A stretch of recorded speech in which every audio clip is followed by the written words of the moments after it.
Hello students, welcome to our Samu sir competitive को आसतु आज आम से व्याकरण बहिर ओडियार जहाँकि वाक्यर वाच्य पढ़ा। पूर्व क्लास रे आम पिले वाक्य पढ़ी वाक्यर प्रकार भेद पढ़ी। आज आम पढ़ा वाक्यर वाच्य। पिले वाच्य कौन ना तुमने जानी कर्तृवाच्य और कर्मवाच्य। ठीक से हीपरी आम से गुड़ा आज पढ़ा जे कर्तृवाच्य कौन, कर्मवाच्य कौन, भाववाच्य कौन, ये सब पढ़ी आज जानिबा। प्रथमे वाच्य कौन? गोटे वक्तव्य को जड़े भिन्न भिन्न भाव में प्रकाश करें। हाँ, जेकोसी गोटे भाषा हो, जेकोसी गोटे वाक्य हो, मुझे कहबी राम रावण को मारिले, एपरी भाव में कहीपरि कि एमती भी कहीपरि राम द्वारा रावण मला।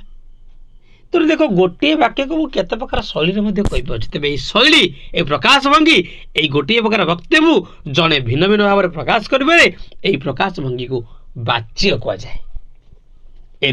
उदाहरण दबा, छात्र व्याकरण पढ़ुची ताको आ गोटे दृष्टिभंगी कहीपरि छात्र द्वारा व्याकरण पढ़ाई पुणी कहीपरि छात्र व्याकरण पढ़ाई। तेज पिले वाच्य हूँ तीन प्रकार। एक रोची कर्तृवाच्य, दुई कर्मवाच्य, तीन भाववाच्य। प्रथम आम जाना कर्तृवाच्य कौन, तापर जाना कर्मवाच्य कौन, तापर जाना भाववाच्य कौन। आज हम पढ़ुंट वाच्य। कर्तृवाच्य जो वाक्य रे कर्ता अनुसारे क्रियापद बसी था। पहले क्रिया तो तुम जानी जाऊँगी, हसुची, नाचुची, खेलुची, एक्शन वर्ड जोड़े पढ़ी मुझे इंग्रेजी। ठीक से हीपरी आम जानिले। तो जो वाक्य रे कर्ता अनुसारे क्रियापद बसी थाए, कर्ता कौन पिले पुणी कर्ता जानी वाक्यर मेन मुख्य अंश जोटा कहते कर्ता बा सब्जेक्ट, जोटा तुम इंग्रेजी रे पढ़ी मु क्लास करी तो तुम जानी। किंतु एठारे कर्तार अर्थ हूँ पिले कौन जहाँ तो कहली से पुणी कौन। तेज चल जाना जो वाक्य रे कर्ता अनुसार नाम को बुझे पार प्राय जो वाक्य रे कर्ता अनुसार क्रियापद बसी थाए बा क्रिया कर्तार अनुगामी होता है ताको कर्तृवाच्य कहुए। उदाहरण, शिशु क्षीर पिउची, शिशु है कर्ता, लोकटी पड़ीगला, लोकटी है कर्ता, क्षीर है कर्म, पिउचला क्रियापद, एठारे पड़ीगला क्रियापद। ताले कौन बुझेले पिले ना एठारे आम दुईटी जिनस मार्क कले पिले कौन कौन ना ये जो क्रिया को गोटे जगार सकर्मक रोचे, गोटे जगह अकर्मक रोचे।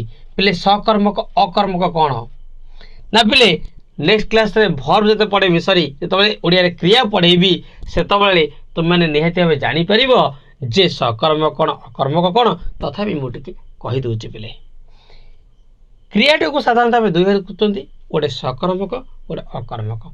पहले सकर्मक माने जोठारे कर्म थाए, जो वाक्य रे कर्म थाए सकर्मक, जो वाक्य रे कर्म न थाए अकर्मक। अति सिंपल पिले चलो जानी नबा।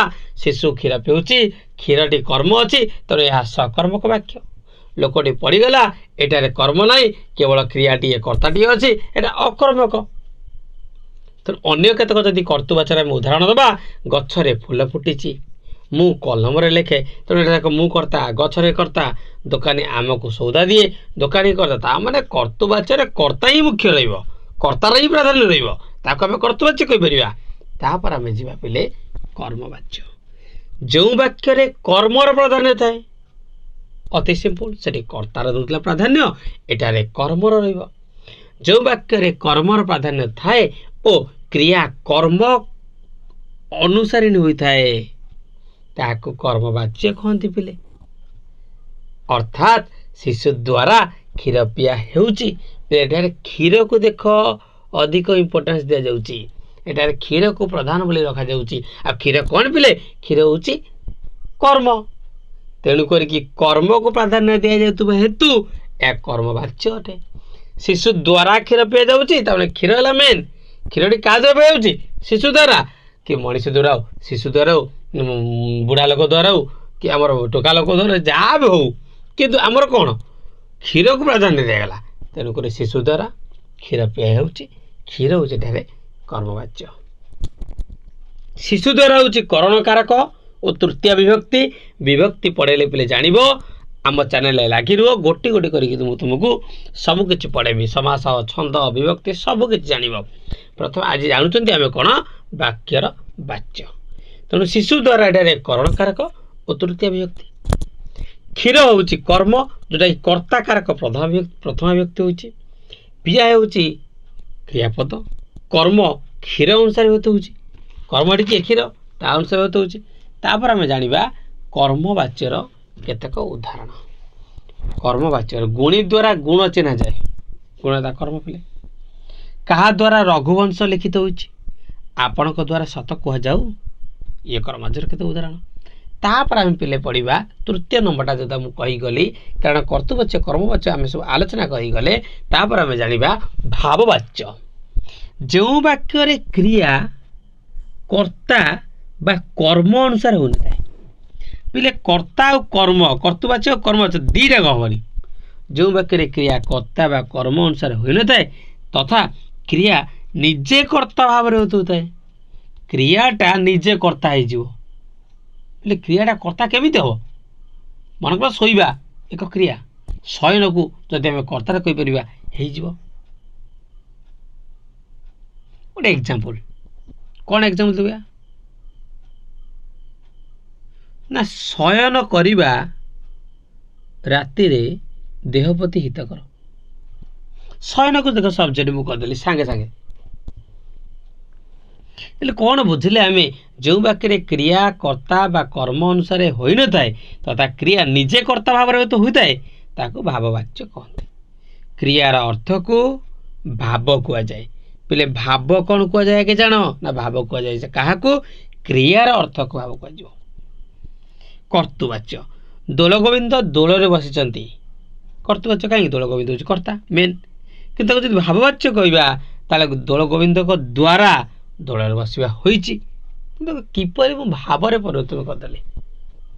तेज भाववाच्यर केतक उदाहरण जाना मत आज जावाक हेब एक दूरे रोगीटीर काशिबा चली तीन सभार मत कहवाक पे तीनोटी वाक्य जो कहली कौन से भाव को बुझाऊँ हाँ पिले भाव को बुझाऊँ तुम निजे चिंता कर मन से पूरा जापर तेणु ये भी एक तीनोटी जाक भाववाच्यर उदाहरण। तापर पिले जानिए वाच्य परिवर्तन ये तो पढ़ले वाच्य कर्तृवाच्य कर्मवाच्य भाववाच्य प्रथम वाच्यर परिवर्तन केमी होची ताको जानिया पिले कर्तृवाच्य कर्मवाच्य केमी कर्तृवाच्य भाववाच्य केमी कर सब जानिबा पिले मु एग्जांपल साहाय्य उदाहरण साहाय्य तुम मानक भला बुझे दउचे भल भाव बुझी नब। हाँ ए वाच्य परीक्षा निहाती भाव गोटे दुटी क्वेश्चन आसूची तो तुम को प्रत्येक एग्जाम कॉम्पिटिटिव बहुत भल भाव साहाय्य कर। तो चला जानिबा आमे कर्तृवाच्य को किपरि भाबे कर्मवाच्य करूचंती। तुमे सब कथा जान तुमको सब कथा जना कर्मवाच्य कर्तृवाच्य एथर कह एथर कर्ता किंतु कर्मवाच्य कले एथर कुआ हेउ बापा जगन्नाथ को दर्शन करिवे कर्तृवाच्य कर्मवाच्य तो करिवे बापांकर जगन्नाथ दर्शन हेबो एथला कर्तृ कर्म आबे एबे जानिबे आमे कर्तृ भाव। तू खाइचु पिले कर्तृवाच्य तोर खिया होइछि भाववाच्य शुण कर्तृवाच्य शुणिमा हेउ भाववाच्य पिला खेलुचंती कर्तृवाच्य पिलांकर खेल चलीछि भाववाच्य। पिले आज आम वाच्य परिवर्तन पढ़िले वाच्य परिवर्तन तुम शेष होइछि भल भाव बुझिनेल जानिनेल तेबे एहीपरि भाव आउरी ओडिया ग्रामर हो जेकोसी कॉम्पिटिटिव एग्जाम जो माने कि आमर एग्जाम दौरान चेष्टा करुँच एवं चाकरी करने चाहूँगी से निहत भाव आम चैनल को आसतु गोटे सब्सक्राइब करूँ मु प्रत्येक सब्जेक्ट को आलोचना करी धीरे धीरे धीरे धीरे आम सबकि जानिदबा। आगामी तुम आसूची जमी आरआई अमीन आसूची आगामी आसूची तेणु मुझे कहीदेली तेणु ASO पढ़ प्रिपेयर हूँ सबकि आम जाना पढ़ा ता पूर्व तुम जदि आम चैनल को सब्सक्राइब करना हो लाइक टे सब्सक्राइब टे କରିଦିଅନ୍ତୁ। ଧନ୍ୟବାଦ।